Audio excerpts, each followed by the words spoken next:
So, I may have fucked up. So that was a fucking lie. I'm only kidding. I'll get into more detail about that and my future plans at the end of the video. First, we gotta talk about Danganronpa. Everybody's favorite game about, kids?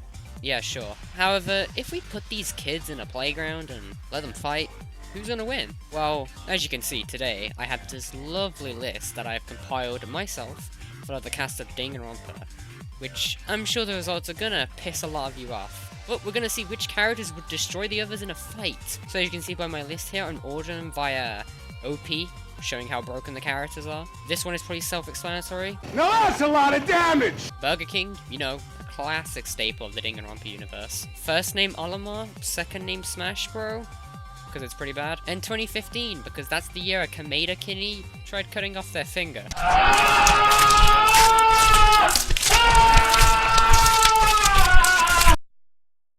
Okay, now that I've got all that out of the way, we can finally start the tier list. Let me just say that we'll be taking every possible detail into account when it comes to these characters. So with that out of the way, we're gonna start in order.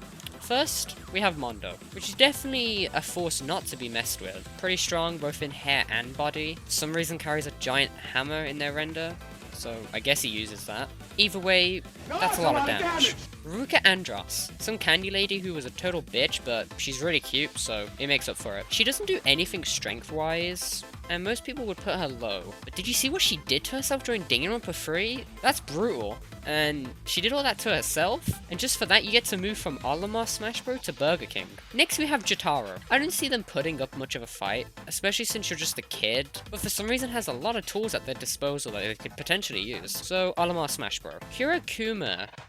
I don't have a clue. But I guess you can go to Burger King. Monami.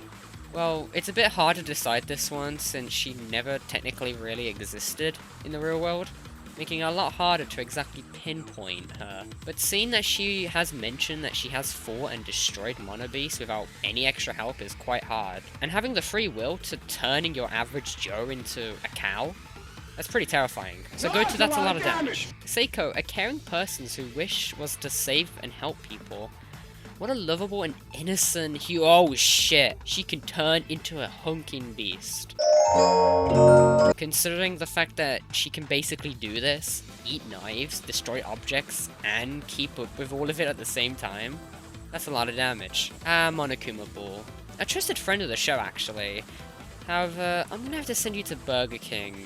Sorry, but the fact that you left us such a mean comment on my video, it's not cutting over here, bud. Next we have Celeste. Celeste more so has the smarts rather than the strength, which is shown in chapter 3 of Danganronpa 1, so she can easily manipulate into getting people to help her or doing whatever she wants. So it's not like I can put her low on the tier list because it's very situational, so it's a bit harder to pinpoint, just like with Monami. However, just in case, I'm gonna put her down to Olimar Smash Bro. Mukuro Ikusaba. Oh, this is where it gets good. Okay, so she's a trained army professional, dealing with different weapons, different varieties, and even keeping up with Peko Yama at one point. And because of this, you really don't want to mess with her. However, she's a bit of a big pushover, especially with Junko around, just letting her do what she wants.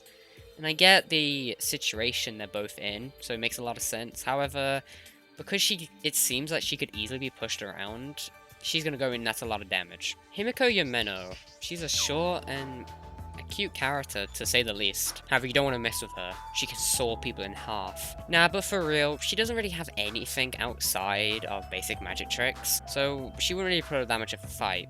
2015. Mudokata. Okay, this one is kind of weird to put down, because basically it's kind of like OP in the anime, killing about 5 future Foundation members, losing an eye, and even being able to keep up with the likes of Peko, despite not having any talent devoted to swords or using a weapon. And it's shown that he's a pretty smart character. I mean, he is one of the head-ups of the Future Foundation, so it only makes sense. And in the anime, he gets corrupted, he thinks everybody's against him, and because of that, he just goes ham and just kills everybody. I personally would put him in the OP tier list just because it's quite clear what he's gone through and been a part of the Future Foundation for so long. Oh, and he looks like Yuna Akami.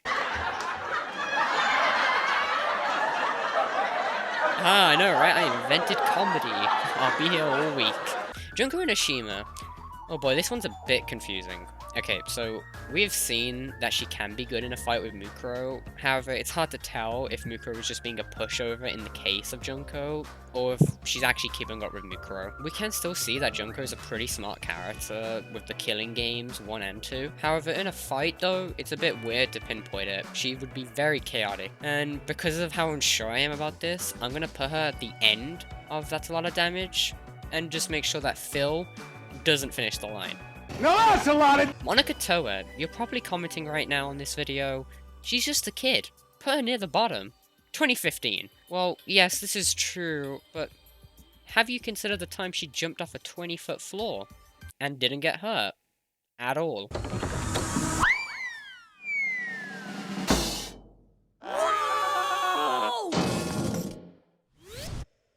Good morning!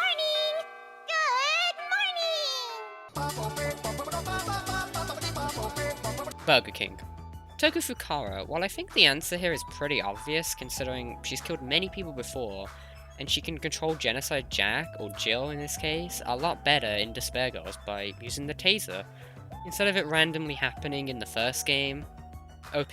Mikan Tsumiki, I think it's pretty obvious where this one goes. The only weapon she really uses, or seen in this series, is a giant syringe, which, where'd you get this?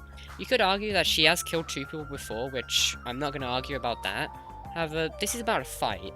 It's not if they're in a killing game. The rules are completely different, and they can't be comparable, which is why it's kind of hard to compare people they have killed compared to characters that haven't killed. So Mikon's gonna stay in 2015. Mahiro Koizumi, yet another case of I'm not exactly sure how well they would do in a fight, but she somehow managed also to win a fight by taking down a sniper with ease. So it's one of the cases of you would do good, but you don't like the MBL. So 2015. Haji Toa. Well, looks like you can't play arms. Thank you, I'll be here for another 2 weeks. Olimar Smash Bro. Maya Gekukahara. Well, considering we don't really know much about you other than the fact that Monica messed you up, and we do know your talent. However, I think it's safe to say, and I think people won't argue with me here, that she deserves to be in the 2015. Akane Owari, based on the fact that you can beat up people using the bone on meat, and somehow scale a wall like this? Yeah, just go here. Chihiro Fujisaki, you already know, come on. Weak individual. On the playground. You're getting bullied. 2015. Yasuhiro. Now, this individual is a lot more powerful and strong than people may think. And now we move on to some of the more damaging characters. So, a lot of people actually don't know this, but the 17th student hiding among the group, Tobey Maguire, really does a process of a lot of amazing powers that we don't really see from anybody over in the cast. From swinging webs to being able to hold up entire buildings, even fighting on a train. This really is a character not to mess with, since no other character can just hold up to this. OP.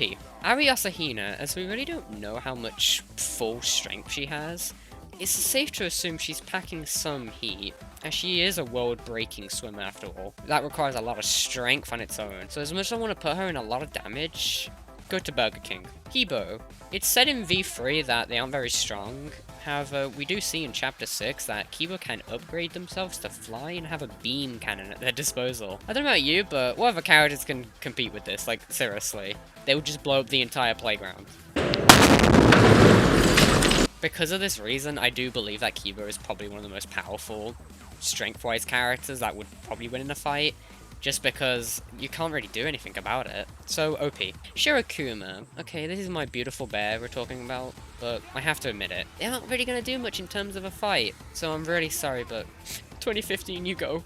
Nekomaru Nidai, someone who has shown a lot throughout Danganronpa 2 with how strong and fearsome they are. And that's not even counting Mekumaru, which, can I even count Mekumaru? It's really hard to tell. Danganronpa 2 is a very weird game. Either way, they can definitely put up a fight, keeping up with Akane, so OP you go. Chisa, for a school teacher, she surprisingly can do a lot. A lot of people wouldn't expect that. So even if she's got like giant boobs for like literally no reason, other than I guess fan service, I don't know, but you would go to Burger King. Monokuma, let's be honest, he's OP. Let's all just be honest. You buy Sakura for him? No.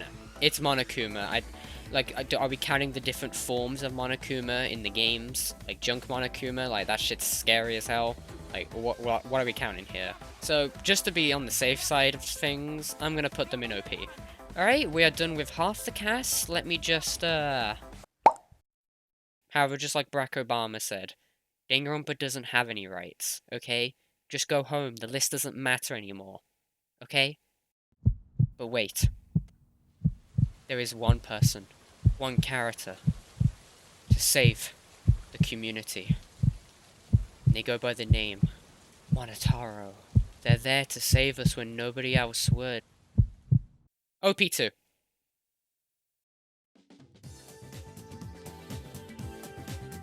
Hey, thanks for watching my video. This is kind of like an outro sort of thing. Feel free to click off the video if you want to, or don't really care about the channel, I guess.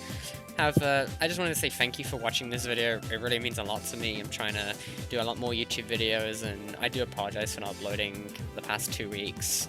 Just kind of been happening with some stuff, especially with the quarantine that's happening recently. Just want to say I'll be uploading more content, especially outside of Danganronpa, so I can get more variety. I was thinking stuff along the lines of like Nintendo and Persona, if anybody's interested in that, I guess.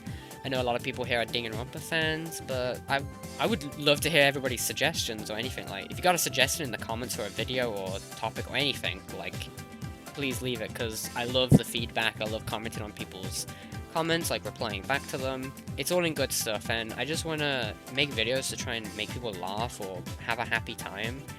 And I don't really see a lot like that with Danganronpa. I do sometimes see that with Persona and Nintendo, or a lot more than Danganronpa anyways, but I just want to have some variety, you know? So I do appreciate everyone for watching and subscribing and liking, and I keep repeating myself, but I'm just really thankful. I haven't really been able to express myself like this on my YouTube, and I even reached 500 subscribers while I was not uploading, so yay, I really do appreciate that. I never thought I could reach that high of a number, honestly. Like, when I was starting, I was only at like 200, 300, so the fact I've been able to gain so many subs so quickly is kind of crazy. And again, I just want to thank everybody for supporting me in doing YouTube. So yeah, I do have some more videos if you want to go check them out. They're on the screen right now, so yeah, check them out if you want to. I'll be uploading soon. I don't know when. I don't want to give a promise like I did and say every week, because I don't 100% know. And this is a really long outro, so sorry. Anyways, yeah. Goodbye, I'll see you all in the next video. Bye-bye.